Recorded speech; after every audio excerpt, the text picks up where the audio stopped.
where we are today. If things are going so great, though, then why is it the White House officials are trying to redefine recession? No, we're not redefining recession. If we all understand a recession to be 2 consecutive quarters of negative GDP growth in a row, and then you have White House officials come up here to say, no, that's not what a recession is. It's something else. How is that not redefining recession? Because that's not the definition. That is not the definition. Brian Deese said in 2008, of course, economists have a technical definition, which is of a recession, which is 2 consecutive quarters of negative growth. I can tell you this. Yesterday he said 2 negative quarters of GDP growth is not the technical definition of a recession. It is What not. changed? It is not. Why did he say that it was? is not. I can speak to what he said yesterday in front of all of you, which is the last thing that you just repeated. There are many factors. Economic factors and indicators to consider. And I will say that the textbook definition of recession is not.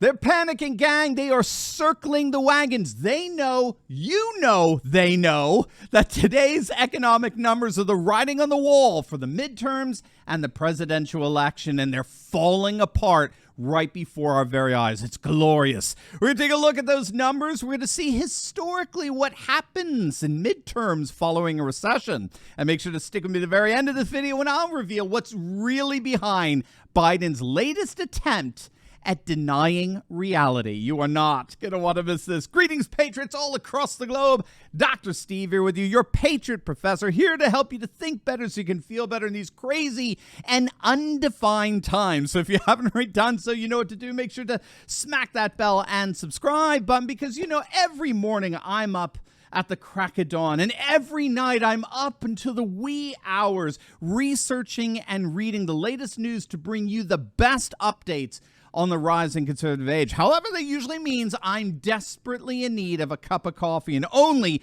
patriotic coffee will do. Look at this, gang. This is my new go-to coffee from our dear friend Mike Lindell. I can't get enough of Mike's brand new My Coffee. And the best part is it's produced right here in the United States. I'm getting that small batch, that specialty coffee delivered right to my front door. It comes in a variety of flavors, ground or whole bean, plus it's certified organic and no GMO. And the best part is I know that with every sip, I'm supporting a true patriot who's fighting for freedom. And you can do the same. Click on that link below or go to mystore.com and use code Turley for 25% off.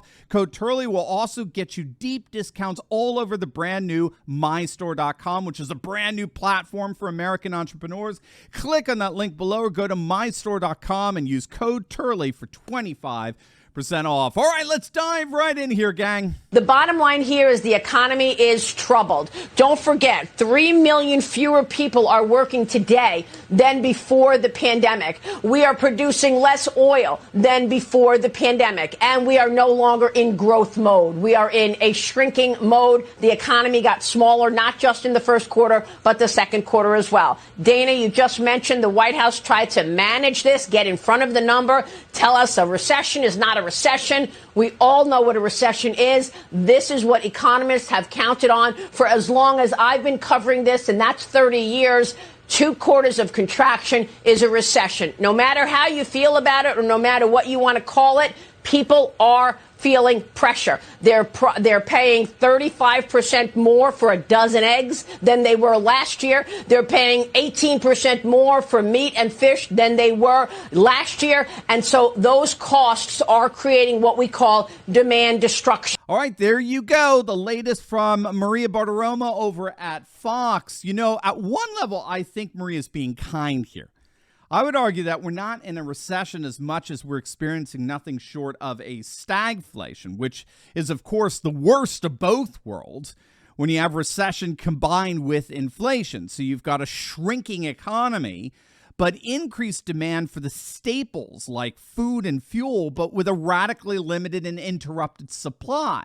And just like the 1970s. So I think moving into the kind of stagflation that politically killed Jimmy Carter in the 1980 election, That's what it looks like we're seeing with the 2022 midterms and the 2024 presidential election, when we are sure to see the return of Trump. So obviously, the bumbling Biden administration is doing absolutely everything they possibly can to try to trick voters and steer them away from their concerns over inflation and gas prices and food shortages and surging crime and the like.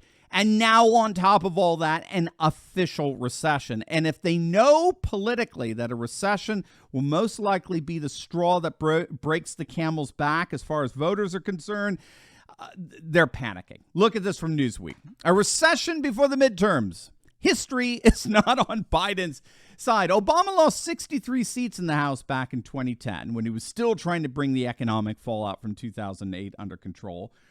George Herbert Walker Bush, of course, he lost re-election in the wake of the 1991 recession. Carter collapsed in 1980. We could go on and on. Recessions before elections are generally disastrous.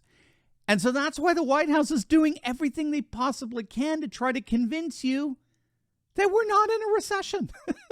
We're in a transition, which is a very apropos word. Certainly reflective of the fluidity that marks so much of the less discourse today, right? But it's not working. I mean, you'll get a kick out of this. Look at this.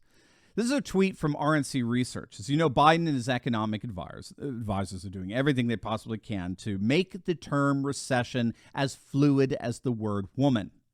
But these same economic advisors have been caught using the standard definition of 2 consecutive quarters of negative economic growth in their own correspondences. So everyone knows they're lying. Everyone, most especially the legacy media. And yet, the legacy media, once again, are demonstrating themselves to be nothing more than a propaganda super PAC for the Democratic Party, for all to see. According to a report by Fox News, the New York Times, the AP, CNN, they're all the staple legacy media outlets pushing the Biden administration's recession fluidity. The ever-insufferable ultra-leftist Paul Krugman over at the Times has come out championing Biden's recession fluidity, writing, quote, "Since it's already announced that real GDP shrank in the first quarter, there will be a lot of breathless commentary to the effect that we're officially in a recession. But we won't be. That's not how recessions are defined. More important, it's not how they should be defined, stupid." Right? So there you go, right? That's called a parrot, a partisan parrot. Or perhaps better, it's the media leftists like Krugman who write the script, and it's the shell of a man named Biden who barely reads off of it. Right? That's what's called agenda setting theory that we talk a lot about on this channel. It's actually the left-wing activists that make up the legacy media. They're the ones who set the political agenda. And then the Democrats and the rhinos, the Republicans in name only, who are the controlled opposition, they play out whatever the media scripts for them. Regardless, look at this pathetic nonsense coming from the AP. Breaking! The U.S. economy shrank for a second straight quarter, raising fears that the nation may be approaching recession. I mean, this is too much. I mean, you literally cannot make this stuff up. Perhaps the venerable AP would like to explain to us when we would actually know we were in a recession. What is a recession, right? Do you hear echoes of Matt Walsh's movie here? CJ Good had a great tweet. 3 questions every Democrat will be asked in close races, and they will not have good answers. 1, will you support Biden for re-election? 2, what is the definition of a woman? And 3, what is the definition of a recession? Oh my, if you're explaining, you are losing. That is just brilliant. I mean, and that to me is what's so key to all of this. If you want a major takeaway from everything here, it's this.